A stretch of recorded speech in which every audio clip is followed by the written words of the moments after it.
शिक्षक भरतीला मुहूर्त लवकर सापडणार नाही. पोर्टल नव्हे तर राज्य परीक्षा परिषद पुणे घेणार परीक्षा. कधी होणार भरतीला अखेर सुरुवात. प्रेफरन्स कधी होणार जनरेट.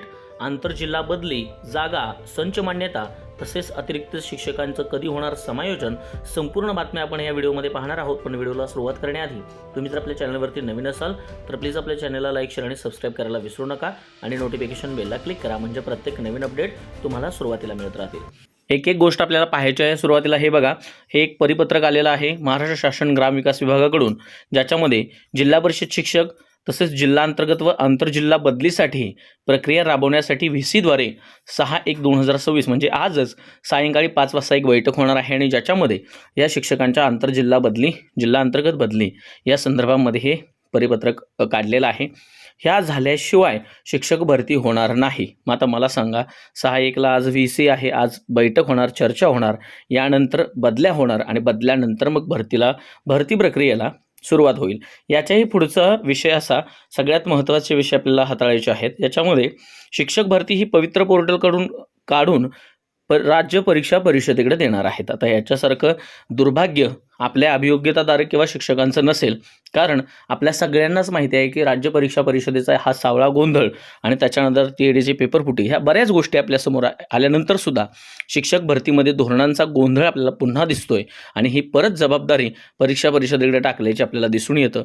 राज्यातील शिक्षक भरती प्रक्रिया आता यांचं असं म्हणणं आहे की अधिक पारदर्शक व्हावी, त्याच्यामध्ये वेगवान आणि सुसूत्रता यावी, या उद्देशानं शासन हे पवित्र पोर्टलद्वारे शिक्षक भरतीची जबाबदारी काढून राज्य परीक्षा परिषदेकडे देण्याचा नुकताच निर्णय घेत आहे. पण हा अतिशय मोठा घोळ या ठिकाणी यांनी घातलेला आहे. आयुक्ताकडून होणारी ही पारदर्शक शिक्षक भरती बाजूला सारून ती परीक्षा परिषदेकडे देणं म्हणजेच इतकं चुकीचं आहे, घोटाळेबाजीचं आहे, हे निदर्शनास पुन्हा एकदा आलेलं आहे. हा शासनाचा सावळा गोंधळ आपल्याला सरळ दिसतो आहे. त्यानंतर बघा, जागा जास्त येणार आहेत, संच मान्यता जुनीच असणार आहे. मे 2026 पर्यंत सगळी रिक्त पदे विचारात घ्या.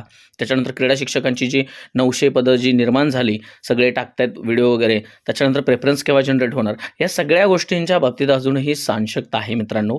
कुठल्याही पद्धतीचे म्हणजे पदं निर्माण झालीत क्रीडा शिक्षकांची, पण ऑलरेडी जी कामं करतायत ती सुद्धा त्याच्यामधून मायनस होणार आहेत आणि नवीन पदं जी आहेत निर्माण झालेली ती सुद्धा पदं आपल्याला 1500च्या आसपास दिसतील. म्हणजे सगळी मिळून पदं जी म्हणतोय आपण त्याच्यामध्ये ही फार तफावत आहे. ठीक आहे. त्याच्यानंतर पवित्र पोर्टलमार्फतच शिक्षक भरतीला हिरवा कंदील, मे 2026 पर्यंत रिक्त पदे भरणार.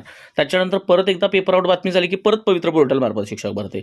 म्हणजे कोणालाही कोणतीही ऑथेंटिक बातमी नाही आहे शिक्षक भरती केव्हा होणार. तुम्ही कमेंट बॉक्समध्ये सुद्धा मला हे सांगाच, पण पवित्र पोर्टलमार्फतच शिक्षक भरती झाली पाहिजे.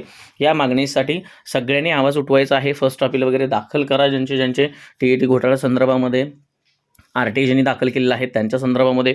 ठीक आहे. राज्य परीक्षा परिषदेकडून काढून ही परीक्षा आपल्याकडं पवित्र पोर्टलमार्फत व्हावी यासाठी आपल्याला प्रयत्न करायचे आहेत. त्यासोबतच शिक्षक भरती जी आहे याच्यामध्ये जास्त जागा येण्यासाठी सगळ्यांनी प्रयत्न करायचे आहेत. अतिरिक्त शिक्षकांचं समायोजन झाल्यानंतर ह्या जागा किती राहणार आहेत हे सुद्धा आपल्याला फार कळणं गरजेचं आहे. त्याशिवाय शिक्षक भरती प्रॉपर होणार नाही. प्रेफरन्स जनरेट म्हणजे ही सगळी टोटल प्रक्रिया एप्रिल, मे, जून, जुलै या 4 महिन्यापर्यंत होईल असं वाटतं आहे. जूनला जे शिक्षक देणार हे जे म्हणतायत हे तोथांड कोटा आहे. तोपर्यंत शिक्षक भरती होईल असं वाटत नाही. प्रेफरन्स जनरेटसुद्धा मार्च एप्रिल नंतरच होतील. ठीक आहे. त्यामुळं आता जे वेगवान आढावा घ्यायचा आहे किंवा काय या गोष्टीसुद्धा सध्या तरी मला तरी काय योग्य वाटत नाही. तुमचे मतं तुम्ही कळवाच, पण लवकरात लवकर भरती व्हावी यासाठी आपण प्रयत्न करूया. ठीक आहे. दुसरं, तुम्हाला या भरतीबद्दल काय वाटतं हे मला कमेंट सेक्शनमध्ये तुम्ही कळवायचं आहे. ठीक आहे. व्हिडिओ आवडला असेल तर चॅनलला लाईक, शेअर आणि सबस्क्राईब करा. नवनवीन अपडेटसाठी आपल्या चॅनलसोबत राहा मित्रांनो. धन्यवाद.